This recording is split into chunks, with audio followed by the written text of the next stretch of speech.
Good morning. My name is Steve Russell.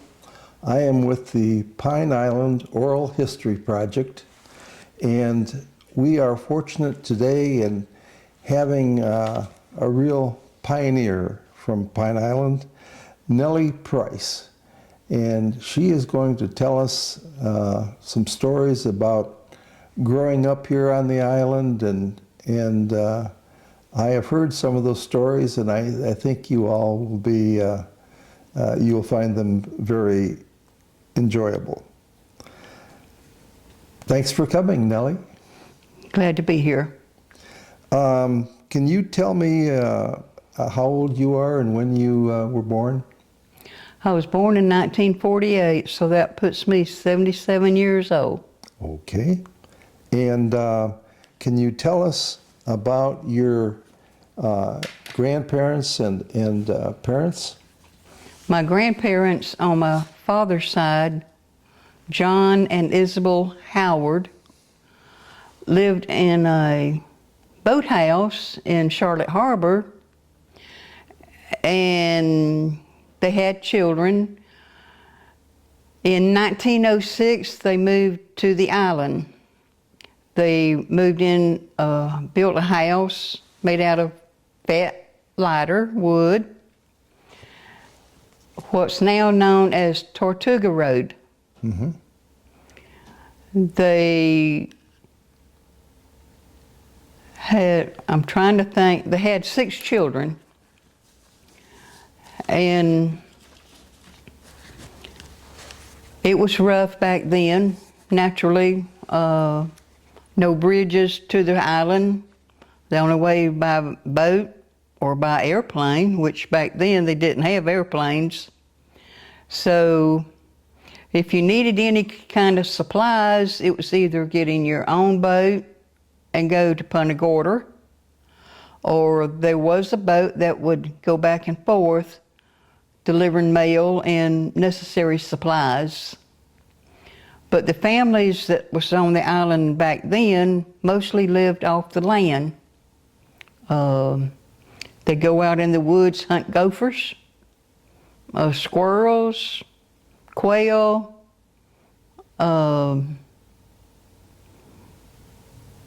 mostly fish or seafood, which included oysters and shrimp and clams, scallops,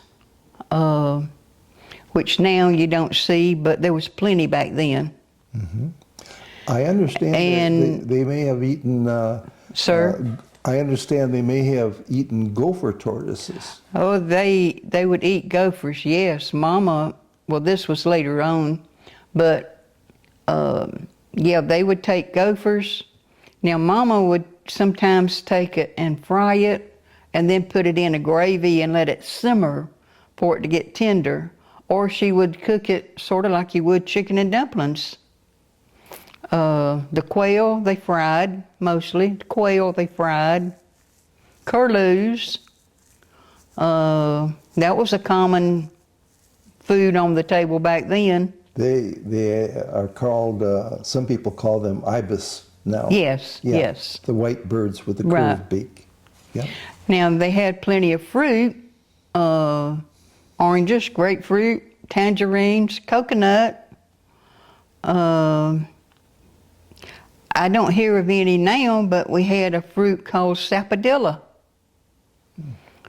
And I'm trying to think of other fruits that you don't see much of now. We had bananas. That was mangoes. Oh, yeah. So they had plenty of fruit. Yeah.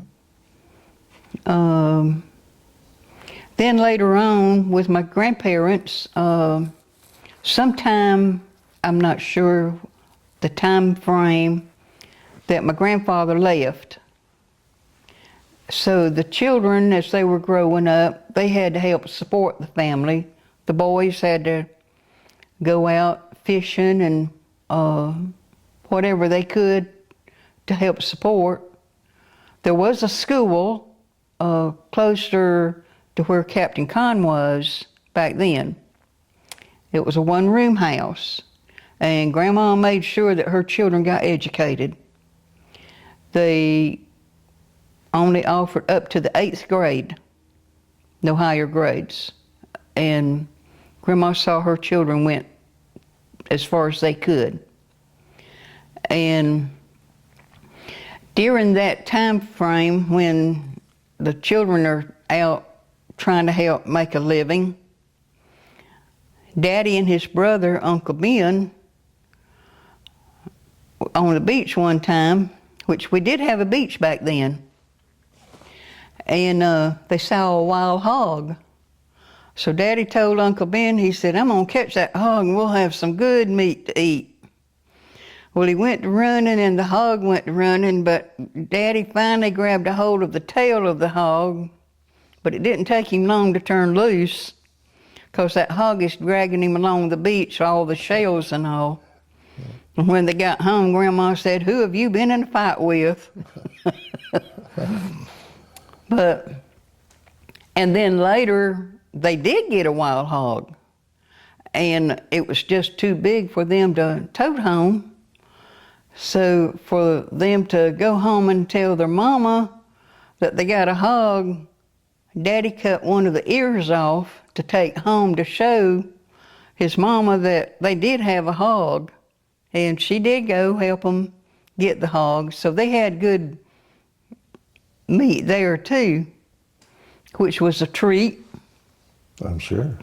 And then later on, Grandma married Mr. Bird. I never did hear his first name. It was always Mr. Bird. And my grandmother, she did not want to be called Grandma. It was Big Ma. Oh. So it was Big Ma and Mr. Bird then. And she was a midwife on the island, which people say, what's a midwife? Because you don't hear of that much nowadays. You go to the hospital or what have you. And so then the girls, I don't know how they met men, but they got married and they moved to other parts of Florida. Like one went to Auburndale, one went to Wauchula, and one went to Miami. The oldest brother of Daddy's went to Miami, and then he later moved to California. So Uncle Ben and Daddy were the only two that really stayed on the island their whole life. Daddy, he started corresponding with a lady in Georgia, and she was living with her aunt and their family. Well, then she later went to South Carolina and met a man and got married. So she wrote a letter back to her cousin asking if there came a letter to her to write and let him know what she had done. Well, Daddy got the letter and he started writing to Lily. That's how they got started. Lily was your mom? Lily was my mother. Yeah. And she lived in Georgia, in Lyons, Georgia, on a farm. Never been out of the county. So they start corresponding. I wished I had asked more questions because it was never discussed how long they corresponded before Dad popped the question. And so he went to Punta Gorda, got his Model T, and drove to Georgia. There again, I wished I had asked how long did it take, because this was back in 1925. You didn't have roads like you got now. And a Model T or Model A or any vehicle like that didn't go very fast back then. The fastest might have been 30. Anyway, he got up there and went to the farm, and he was standing outside the gate, Mama's inside the gate, and her daddy was out in the field and saw a man talking to his daughter, so he comes and runs the man off. And back then, you had to wait a week, and it had to be posted on outside of the courthouse that you had applied for marriage license. So while they're waiting, Mom's brothers would wait for her to write a letter and would take it to Daddy in another little town where he got a rooming board house. And they would wait for him to read it and correspond, and that's how they corresponded that whole week. Well, that Friday night, she put her clothes in a cotton bag, because back in August, they were picking cotton. And she told her mother what she was going to do, and she had a cousin in Lyons done made arrangements to have a minister there at her house that Saturday. So that Saturday morning, Mama gets up, she goes to the cotton field, starts picking cotton, and her daddy, Grandpa, is loading the cotton up on the buggy or the wagon, because back then they didn't have vehicles, it was horse and buggy. He loaded up the cotton that they'd already picked to take to town to sell. And Daddy, he's hiding in the woods waiting for Grandpa to leave so he can go pick up Mama and go to Lyons to get married. Right. So they got to Lyons and got married, and on the way back, they had a flat tire. I don't know where they stopped to get gas back then, because they didn't have motels or gas stations like they do now. And here she is, 18 years old, never left the county, coming down to an island that I imagine sort of looked like a jungle. You get to Punta Gorda, you have to get on a boat to get to the island. Well, everything is new to her. New experience. Never, you don't have the farm, you don't have a farm, the cattle, the hogs, you don't have the vegetables to rely on to eat. Here she is, a total new environment. So I'm sure that was, she had to have been brave. Oh, of course. And she'd never seen Daddy until that day he went up there and Grandpa ran him off. That was the first time they ever saw each other. So she had to learn how to cook different too, which she was accustomed cooking on a wood stove. Back then, no indoor plumbing, which she didn't have to begin with. You cooked on a wood stove. Here, you didn't have any heat, which up there she had a fireplace, but sand gnats, mosquitoes, which a lot of people now call them no-see-ums. Mm-hmm. We grew up sand gnats. You had mosquitoes. You didn't have that in Georgia. You had different kind of fruit. Up there they had peaches, apples. They had pecans, walnuts. Down here you don't have it. So you got to learn how to prepare different foods different ways. Then they started having children, and she's still learning how to prepare food. She learned how to get oranges and grate them in a food chopper, which was a more or less like a meat grinder back then. Hand, crank, She would get the oranges and put it through that meat grinder and grind the oranges up. Then she would take fresh coconut and grind that up and make orange marmalade. Oh. She'd get the guavas and make jams and jellies. She got sea grapes and made jelly. She even made sea grape pie. Mm.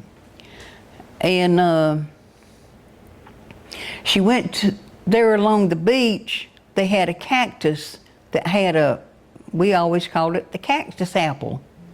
She would take that. You had to be careful because it was thorny. But she had a long handle fork. She would get that apple, and she made cactus apple jelly. I've heard of that. I think that's prickly pear cactus. Yes. Yeah. So anything like that she learned how to prepare. She started canning. She canned mullet. She fixed like you would salmon. And she would can vegetables if she could get it. But it was mostly canned mullet that she did on the canning, which she still had a sister living on the farm, so that was an advantage.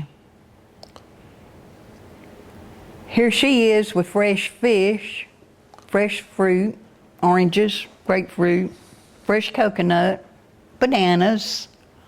Aunt Noma in Georgia, she still got the vegetables. They got corn, which a cousin had the machinery to do corn meal and grits. So they would do swap. The one that had made the grits and cornmeal, he would, a croaker sack full of the meal and a croaker sack of the grits in exchange for fresh fish, canned fish, all kind of jellies and jams, and the fresh fruit. Aunt Noma, she canned vegetables that Mama didn't get. So there again, they would swap around. So we were fortunate to have grits and meal. There was never a day that went by that there was not fish on the table 3 times a day, morning, really? noon, and night. Really? We had fish every day. That was the basic food. We were fortunate to have grits that we could have, and we had the meal to make cornbread. We were fortunate some of the other families didn't have that. And how many brothers and sisters did you have? How many brothers and sisters I had? Mom had a total of 7 boys and 3 girls. Wow. 2 were babies and passed, but they raised 8. So that was 6 boys and 2 girls. There again, she had to learn how to prepare food to feed that many, because that was 10 in the house. Sometimes we did have chickens. She would stretch, maybe she might have 2 eggs, but she might have had some grits left over or rice left over. She would put that in the frying pan and get it warmed up enough, and then crack the eggs to spread out to feed the family. Mm-hmm. You didn't throw food away. If you didn't eat it for breakfast, you had it at noon or at night, which very seldom did we have much left over with that many. Did you have an ice box? We had an ice box. Mm-hmm. Daddy would get the big chunks of ice from the fish house and to put in the ice box. Mm-hmm.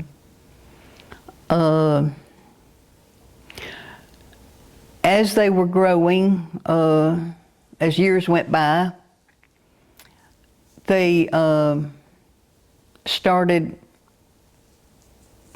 I'm trying to think. I think there was there was 6 couples that would get together and let me back up a little bit. Talking about the school that was there. In 29, the county decided they would take the school from Pineland and Boquilla and combine it into one. So they built a building on Stringfellow Road, which is now on the property where Church of God of Prophecy is. That became the school.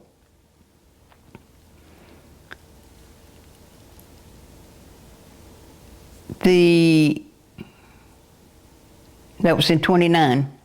Okay. Later, Mom and Dad, they would get with other couples and they would have church in the home. And in 42,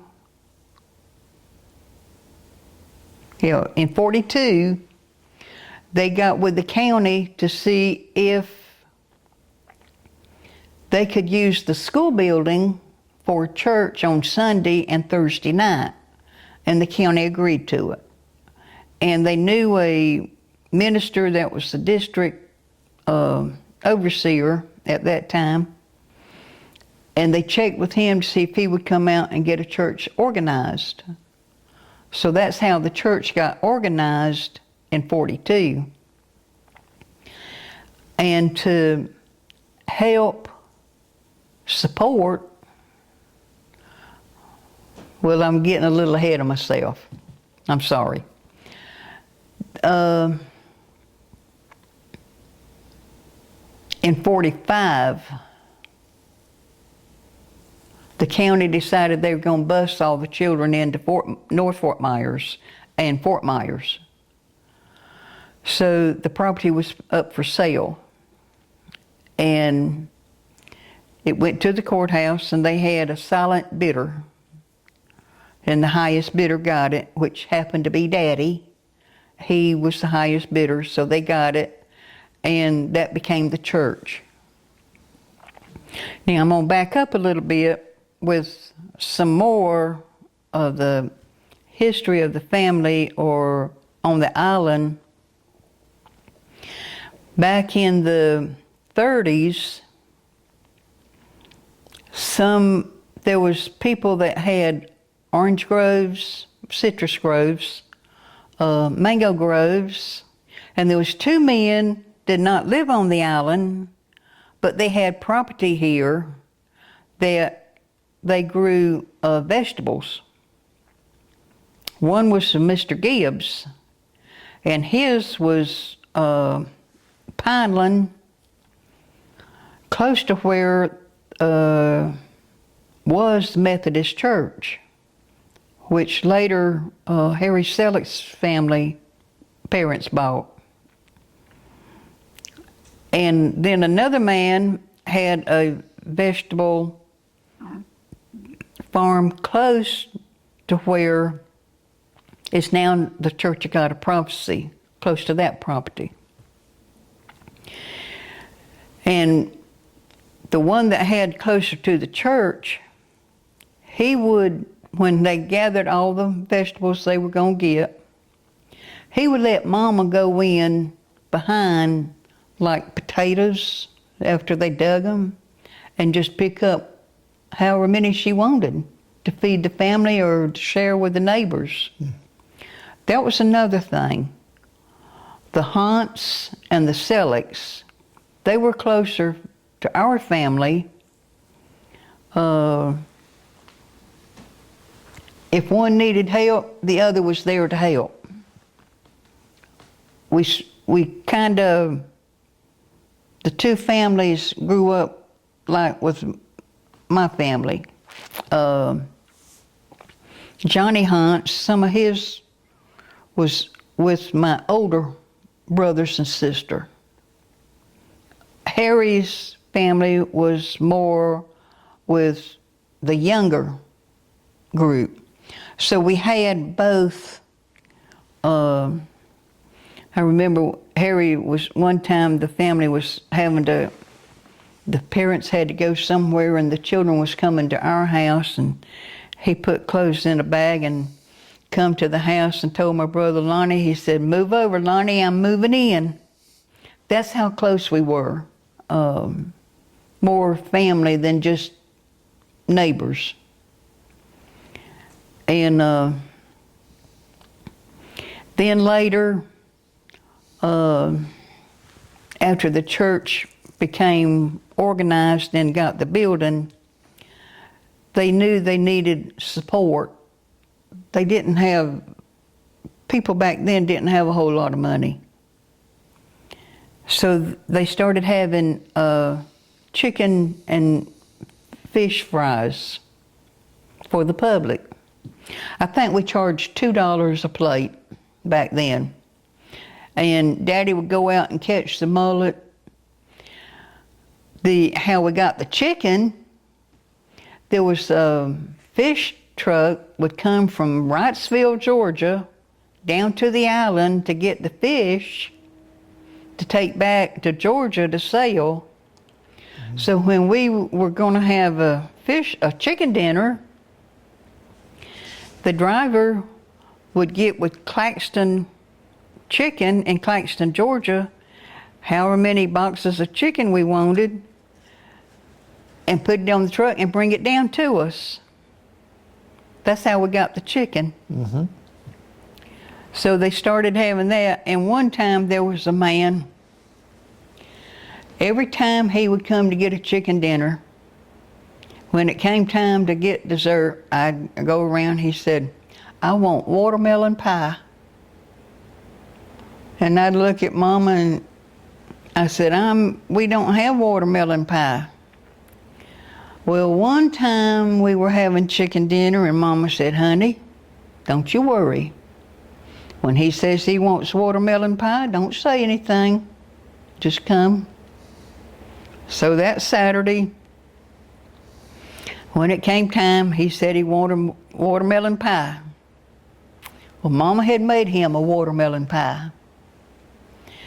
And I went and she gave it to him and I served it to him, and he looked at it and he looked at me and he looked up at Mama and he'd look at the pie.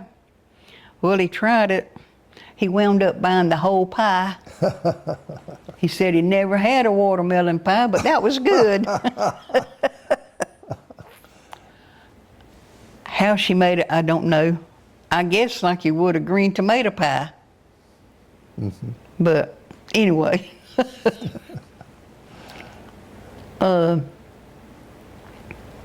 So back to, that was one way of supporting and that's how the church got started, having chicken dinners. Mm-hmm. Well, as time went by, different ministers come in, they continued, or they would stop it, and then another minister would come in and start it or stop it. So that's how that got started. But back in the 30s, mm-hmm. that was something else I was trying to think of. Back then, to cross the state line, you had to have a letter stating that you had a job when you left and came to Florida. Really? So 5 of my mom's brothers brought their families. 2 of them worked with Mr. Gill that had the Gladiola farm. No, I'm wrong. Mr. Adams. Mr. Adams had the mango. Okay, that that was Adam. Uncle Lloyd and Uncle Elsie. And then Uncle Tommy, Uncle Colin,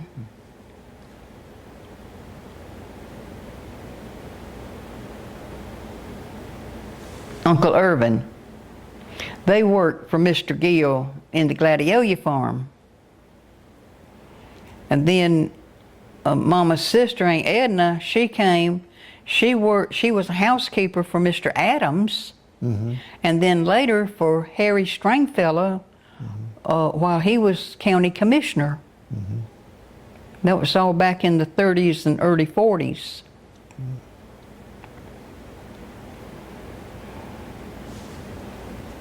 I'm trying to think if I've left anything out in that time frame.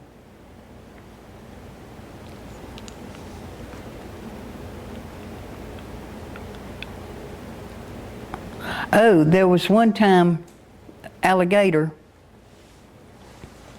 The children had gone to school and Mom had walked out the back door. And to go back in the house, she decided she'd go around to the front door. Well, as she went around the corner of the house, she stopped and she backed up and went and got her rope and went back and lassoed a 6-foot alligator and tied him to a pine tree. So when Daddy got home, he would see it to believe her that there was an alligator on the doorsteps. She had to be a pretty brave woman. There was panthers. You had seen plenty panthers, of panthers right? back then. Right. Sometimes after you go to bed, you'd hear them right out in the yard. Bobcats would come in from church and there'd be a bobcat up a pine tree.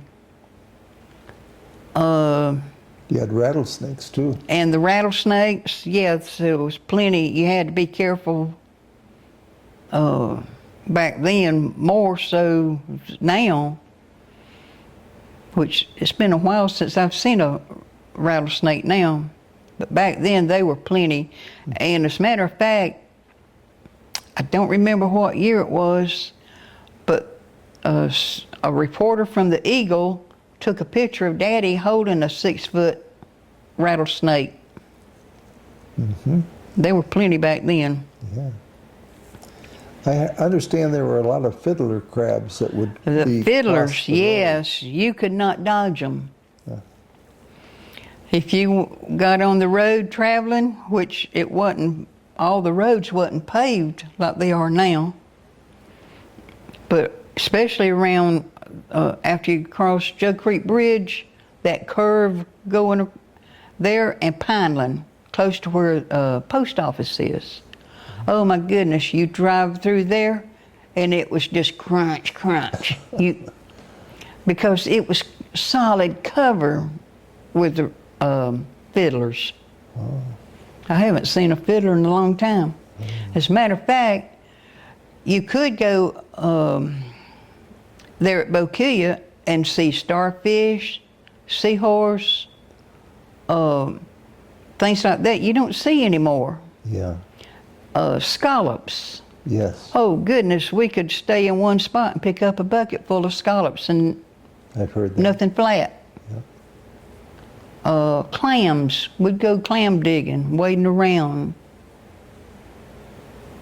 Things like that is disappearing. Mm-hmm.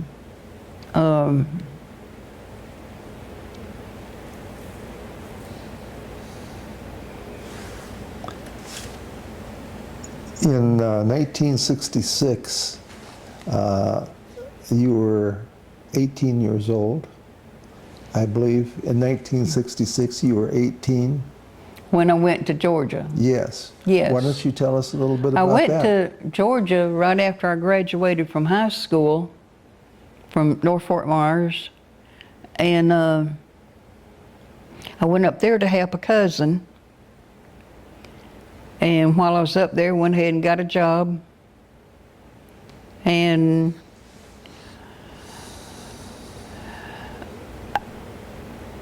after working up there for a while, getting around, meeting people and what have you, you meet different people, especially when you work with the newspaper. And I met a man and we got started dating and wound up getting married. What was his name? His name was Ernest Price. You told me some of the things that attracted you to Ernest. He was the first thing that attracted me. He was a gentleman. The way he acted, the way he talked, the way he dressed. It was attraction. And I don't mean flashy. Mm-hmm. It was neat. He was neatly dressed. The way he walked, you can tell people the way they walk sometimes. If they, well, I just don't care. Mm-hmm. Attitude. And then as I started learning to know him more, I felt comfortable being around him. I felt like I could trust him. If I had something bother me, I felt like I could talk to him and he would understand. There was a lot of things. You can't talk to people now like you could then, or to him. And things like that is what really drew my attention to him. Mm-hmm. He was caring, mm-hmm. considerate. Mm-hmm. Even after we got married, for an example, one night it was freezing cold. And we ran out of, we had a furnace. We ran out of oil. And it was like about 2 o'clock in the morning. He got up and he got his all-weather coat and put on top of me. He said, "Don't get out of bed." He put his coat on top of me when he should have put it on to go outside. Things like that. Instead of just grabbing his coat, and he was considerate. Mm-hmm. He put how I felt and whatever. Well, he had promised one time he would take me out to eat for my birthday. And it was on a Friday. And we got home. We both worked. And the neighbor, an elderly man, had been out fishing that day. And he asked Ernest if he brought the fish over, could I cook them and we eat? So Ernest came in, he said, "Babe, I know I told you I would take you out to eat. And I will if you want to. But Mr. Willie's been out fishing and he wanted to know, could we cook them and share with him?" I said, "You go get the fish." But he did not tell Mr. Willie that he would until he checked with me on how I felt about it. Mm-hmm. That's how considerate he was. And even after I told him that, he said, "You're okay with that?" I said, "Yes, we can go out and eat another day." So things like that is what really brought my attention to him. Mm-hmm. Throughout our marriage, and he passed away with bone cancer. 1982. And then after that, I started taking care of Mama's aunt and what have you until 2004. My brother Cecil went to work one Thursday morning, got to feeling bad, so he left about an hour early. And he kept feeling worse. By Friday morning, just before daylight, he walked into Cape Coral Hospital in the ER, gave them all the information they wanted and needed. And within the hour, they had him on life support in IC. He had some type of infection, and they don't know. They said he could have gotten it out of the dirt. He worked with Lee County Electric Company, so they said, you know, with him working the way he did, they don't know how he got it. Anyway, he passed. So I stayed on to help my other brother. We had an orange grove at that time. But after he passed away in July the 18th, then Mr. Charlie come through August the 13th. The hurricane. Hurricane, yes. The hurricane. Well, it did do some damage there at the house. But the biggest damage was in the orange grove. It did top some of the trees and take the top of one tree and put it in top of another. Mm. I was out mowing with a push mower trying to get the weeds and what have you cut back. And I noticed the top of that tree moving and I hadn't touched the trunk of it. And I'm looking around and I finally look, and over here the top of that tree is gone, and I'm looking, it's on top of that tree where I was cutting. Oh. The agriculture people came out and inspect, and back then, long about that same time, they were telling everybody they had to cut their citrus trees back because of disease. They didn't tell us we had to cut ours, but he did say that because of the hurricane, that it did damage to the barks, the trunk of the tree. And he said, you won't see results right now, but within 5 years, they're gonna be dead. So we were trying to get the grove cleaned up, trying to get some new trees started.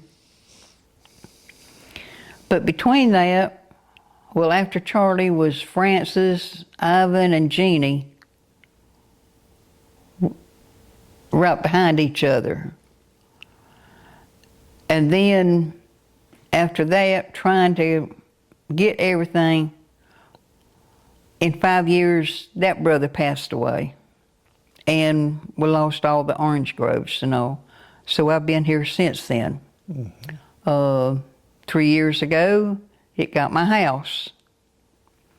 But in between that, mostly what I've been doing is with the church. Doing what I can to help. We have chicken dinners. We have Thanksgiving dinner. We have sunrise service on Easters, Sundays. Serve breakfast afterwards. And have service. So that's been mostly my life here on the island since I got back. Mm-hmm. Between hurricanes. Sure. Let me ask you, we talked earlier and you mentioned something I had never heard of before. There used to be big ships that came into Charlotte Yes, Harbor. yeah, at Boca Grande. Yeah. Back when I was a teenager, growing up, I could lay in bed at night and hear the ship's horn coming into Boca Grande. Wow. Now, what all the ships were for, I don't know at that time. Mm-hmm. I know now they don't go into Boca Grande anymore. Mm-hmm. But back then they did. Mm-hmm. Sure. And you could lay in bed at night and just hear them. I'll be darned. Back then too, I still say sand gnats and mosquitoes. Mm-hmm. Daddy would make smudge pots. Sometimes just an old rag or something in a pot, and set it on fire and where the smoke, and set it outside the windows. Did that work pretty good? Yeah, it did for a while, and then we had hand pump spray guns. Mm-hmm. To spray around. You didn't have, like I say, you didn't have indoor facility. You didn't have air conditioning. You did good if you had a fan. Mm-hmm. And especially in church, it was this type of fan. Yeah. Like you don't see them at funeral homes anymore either, but used to at funeral homes you would have the hand fan. Mm-hmm. Well, that's what we would have in churches. You have a cousin that is, I believe, 97, just about 97 years old. She had an interesting life here, too. She had my cousin, which was one of Mom's oldest brother, daughter. When they came down in 36 through 40, her dad, Uncle Tommy, and her mama, they worked for Mr. Gill with the Gladiola, and Miss Gill had the post office, and Aunt Betty would help Miss Gill in the post office sometimes. And there was one time, I think Mary Lou, that was my cousin, I think she might have been about 11. Her mama had to go into Fort Myers for something, and Miss Gill needed help. So Miss Gill said, well, just let Mary Lou here. I think she'd be good help to me. So Miss Gill let Mary Lou help her in the post office that day. But she said when they came on Pineland, I believe it was Mr. Ross I'm trying to think who it was that had the mango grove. They were Pineland. Anyway, there was a house and the walls were tar paper. Now, can you imagine living in a house with just tar paper in the summertime? No. On the island? Oh. Well, that's what they had to come to. Wow. No facilities. Yeah. They didn't even have an outdoor house. Really? They would go to the edge of the woods for the bathroom. About what year would that have been? That was between 36 and 40. Wow. They came in 36 and they moved to Fort Myers in 1940. Huh. I don't think many people realize how primitive it was back then. Right. It was, and then they moved to another house further toward Boquilla, and it was a 3-room house, and there was 8 people living in that house. There was Uncle Tommy, his wife, and 3 children, and 3 other people that had come down from Georgia to work that lived in a 3-room house. And in some of the houses that she described, there was no walls, you just hung sheets to separate. Still no indoor facilities. Mm-hmm. You didn't even have a wash machine or electricity to do a wash machine. They had I remember we had a big cast iron pot that you would build a fire underneath with the water, and you would put your water in there and your soap, put your clothes in there and with a stick and beat the clothes. You have seen a tremendous amount in the time you have been here. A big change. Hard to imagine. Big change. Oh, yeah, yeah. And a scrub board, every time I got around it, I'd have skint knuckles. Oh. I didn't get the hang of it, and my hand would slip every time. Oh. Well, Nellie, I can't thank you enough for sharing those amazing stories with us. It was fascinating hearing about your life and what it was like, and And I'm sure the people that will watch this will be equally amazed at what you've seen, what you've done over the years, what Pine Island was and what it's become. And I thank you again for taking the time to share that with us.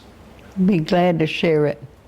Thank you. And if anybody has relatives, it don't matter if they're young, be sure to ask questions instead of regretting later, I wished I'd asked this, I wished I'd asked that. Absolutely. Get as much information as you can. Absolutely. That's why we're trying to interview as many people as possible, because once they're gone, the stories are gone forever. Once they're gone, Yeah. yeah, there's a lot of things I wished I had asked Mom and Dad, but I think they're most gone people now. are My like brothers and sisters, they're gone. I can't ask them. The older ones. Yeah. I was thinking of something the other day, and I thought, well, I could, if Julie Bell was alive, I could ask her, or if Jack was alive, I could ask him, but they're all gone. Yeah. I'm the only one left. Wow. So there's all my information gone. Yeah. Well, you have managed to save a lot of the history, and you've now shared it with the people of Pine Island and anyone who happens to see this video, and I thank you for that. You're welcome. Glad to offer it. Thank you.